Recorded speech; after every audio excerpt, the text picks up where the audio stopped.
दोस्तों, in this report and analysis में आपका एक बार फिर से स्वागत है।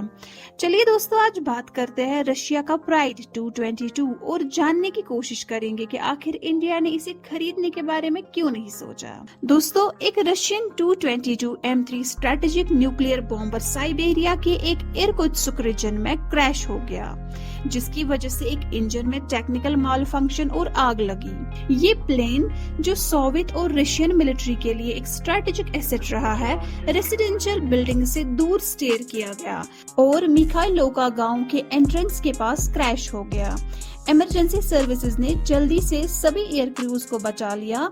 ट्यूपोलियो 222M बैकफायर एक स्ट्रेटेजिक बॉम्बर स्ट्राइक एयरक्राफ्ट है जो नॉन वेरिएबल स्वीप ट्यूपोलियो 222 ब्लाइंडर से डेवलप हुआ है। ये कोल्ड वॉर पीक के दौरान 1972 में सर्विस में आया और प्रोडक्शन 1993 में खत्म हुई। सोवियत नेवल एविएशन इसे long range maritime anti shipping के लिए यूज करता था। 2024 में रशियन एयरफोर्स के पास 57 एयरक्राफ्ट थे और यूक्रेन के मेन डायरेक्टोरेट ऑफ इंटेलिजेंस के अकॉर्डिंग 27 ऑपरेबल कंडीशन में है। चलिए एक नजर डालते हैं इसकी इनिशियल डेवलपमेंट पे। ट्यूपोलियो 222 जो 1962 में इंडक्ट हुआ, बॉम्बर के रूप में ऑपरेशनली इनएडुकेट माना गया था क्योंकि इसकी हैंडलिंग और एक्सटर्नल विजिबिलिटी पुअर थी। इसकी परफॉर्मेंस इंप्रूव करने के लिए ट्यूपोलियो ने वेरिएबल स्वीप विंग और इंजन्स के साथ अपग्रेड का प्लान किया और इसे 222M नेम दिया। Main weapon KH-22 storm long range anti ship cruise missile थी।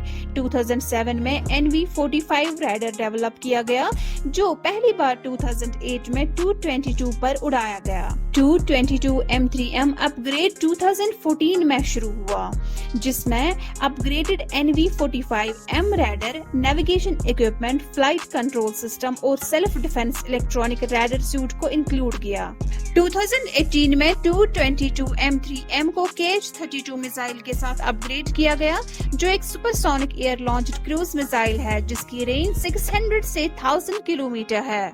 अब बात करते हैं इसके वेरिएंट्स की। दोस्तों, 222M एक 1,26,000 kilogram maximum take off weight और 4 क्रू एयरक्राफ्ट है जो मिलिट्री यूज के लिए डिजाइन किया गया है। Initially 9 pre production base variants बनाए गए थे और पहली मेजर प्रोडक्शन वर्जन 222M2 1972 में बनाई गई। 222M2 की टॉप स्पीड मैक 1.65 थी और इसे लॉन्ग रेंज क्रूज मिसाइल्स और एंटी शिप मिसाइल से आर्म किया गया था। 222M3 को 1977 में इंट्रोड्यूस किया गया और सर्विस में 1989 में आया, नए NK-25 इंजन्स और इम्प्रूव्ड लो ऑल्टीट्यूड फ्लाइट के साथ। 222M3 की मैक्सिमम स्पीड मैक 1.88 है और ये 2500 किलोमीटर की रेंज कवर कर सकता है टिपिकल 10,000 किलोग्राम वेपन्स लोड के साथ। 222M3 अब अपग्रेड हो रहा है और लगभग 10 मॉडर्नाइज्ड एयरक्राफ्ट सर्विस में है। स्टार्ट ट्रीटी रेस्ट्रिक्शंस की वजह से एरियल रिफ्यूलिंग डिसेबल कर दिया गया है। आइए दोस्तों, एक नजर डालते हैं इसके ऑपरेशनल डिप्लॉयमेंट पे। 222M को पहली बार 1980 में वारसा पैक्ट एक्सरसाइज के दौरान डिप्लॉय किया गया जो एंटी शिप कैपेबिलिटीज को शोकेस करता है। इसका पहला stimulated attack NATO carrier group के अगेंस्ट 1982 में हुआ। 222M को 1988 में अफगानिस्तान में डिप्लॉय किया गया जहां इसने मुजाहिदीन के अगेंस्ट स्ट्राइक मिशंस किए। बाद में इसने सोवियत फोर्सेस को कवर दिया और ईरान और पाकिस्तान से आने वाले सप्लाईज को अटैक किया। रशियन फेडरेशन ने 1995 में चेचनिया में 222M3 का यूज किया। 2007 में 222M और 295 ने लॉन्ग रेंज पेट्रोलिंग शुरू की। 2008 में एक रशियन 222M रिकॉन्सेनेंस एयरक्राफ्ट को साउथ ओसेटिया में जॉर्जियन एयर डिफेंस बक M1 मिसाइल सिस्टम ने शूट डाउन कर दिया। 2013 में 222M3 बॉम्बर्स ने स्वीडन पर अटैक साइमुलेट किया, लेकिन स्वदेश एयर डिफेंस फेल हो गया। 2016 में 222M3 बॉम्बर्स ने पालमायरा, अल सुखना और अरब के आसपास कंसंट्रेटेड अटैक किया। दोस्तों, अब नजर डालते हैं 222M3 in invasion of Ukraine पर। Tu-22 M3 bombers Ukraine invasion में 15 अप्रैल 2022 को यूज हुए।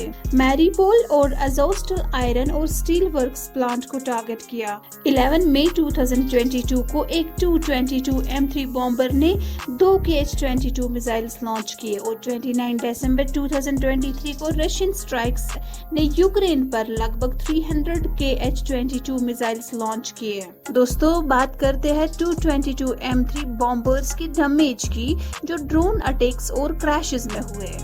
Tu-22 M3 बॉम्बर एक रशियन मिलिट्री एयरक्राफ्ट का इंसिडेंट में डैमेज या डिस्ट्रॉय हुआ है। दिसंबर 2022 में एक Tu-22 M3 को यूक्रेन के ड्रोन अटैक के दौरान दियाग्लो एयरबेस पर डैमेज हुआ। अगस्त 2023 में रशियन गवर्नमेंट ने नोवगोरोड एयरबेस पर ड्रोन अटैक और सॉल्ट सी एयरबेस पर एक Tu-22 M3 की फ्लेम्स में एनगल्फड होने की इमेजेस कंफर्म की।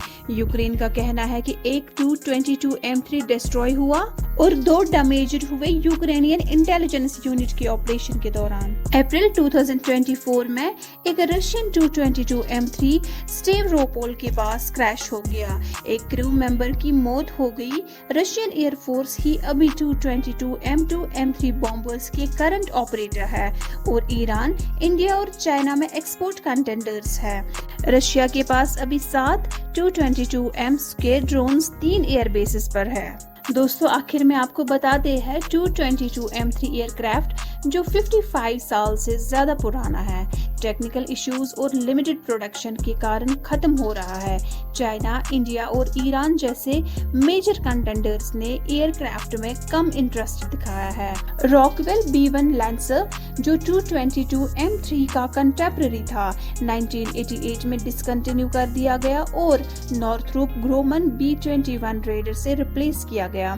चाइना पुराने H6 बॉम्बर से स्टील्थ H20 बॉम्बर्स की तरफ ट्रांजिशन कर रहा है, जबकि रशिया Tupolev पाक DA को next generation stealth strategic bomber के रूप में डेवलप कर रहा है। दोस्तों, आपको बता दें कि इंडिया स्टील्थ बॉम्बर्स एक्वायर करने में इंटरेस्टेड नहीं है, या हम इसको ऐसे समझ लेते हैं कि इंडिया में वॉर लाइक सिचुएशन अभी तक नहीं हुई। इंडिया ने हमेशा पीस को साथ दिया है और इंडिया डायलॉग और पीस के थ्रू इशू सॉल्व करने पर विश्वास रखता है। शायद ये एक खास और सॉलिड रीजन है कि इंडिया ने अभी तक कोई भी बॉम्बर खरीदने का नहीं सोचा। दोस्तों, इंडिया एक ऐसा देश है जिसका ज्यादा मिलिट्री इंटरेस्ट किसी भी देश के खिलाफ नहीं है। ये देश कभी भी इलीगल या अनएथिकल तरीके से किसी दूसरे देश पर कभी भी इन्वेड नहीं करता। इंडिया का मेन कंसर्न है अपने देश की रक्षा करना और इसके लिए इंडिया के पास हर तरह के मिलिट्री कैपेबिलिटीज है। इंडिया अपने दुश्मन के टेरिटरी को बिना बॉम्बर के भी बॉम्ब कर सकता है, क्योंकि आज के टाइम में उसके एडवर्सरीज कन्वेंशनल बॉम्बर की लिमिट या मिसाइल्स के अंडर आते हैं जो इंडिया के पास ऑलरेडी है। इंडिया के पास स्ट्रेटेजिक वेपन्स है जैसे बैलिस्टिक मिसाइल्स, न्यूक्लियर और कन्वेंशनल, जो 8000 किलोमीटर तक की रेंज तक को जा सकता है, और सबमरीन्स है जो न्यूक्लियर वेपन्स लॉन्च कर सकती है। ग्राउंड अटैक फाइटर्स भी है जैसे जैगवार जो बॉम्ब्स ड्रॉप कर सकते हैं। इसलिए इंडिया के पास स्ट्रेटेजिक बॉम्बर्स नहीं है जो यूनाइटेड स्टेट्स, चाइना और रशिया के पास है। स्ट्रेटेजिक बॉम्बर्स बहुत एक्सपेंसिव होते हैं और इन्हें बिल्ड करने के लिए फ्यूचरिस्टिक टेक्नोलॉजी की जरूरत होती है, जैसे यूनाइटेड स्टेट्स का advanced stealth strategic bomber B2 spirit एक यूनिट के लिए $2 बिलियन से ज्यादा का होता है, सारे वेपन्स और मेंटेनेंस के साथ। तो आपको बता दें कि इंडिया को थ्रेट्स काउंटर करने के लिए स्ट्रेटेजिक बॉम्बर्स की जरूरत नहीं है। हमारी इस रिपोर्ट में फिलहाल इतना ही। हमारे साथ बने रहने के लिए आपका बहुत शुक्रिया।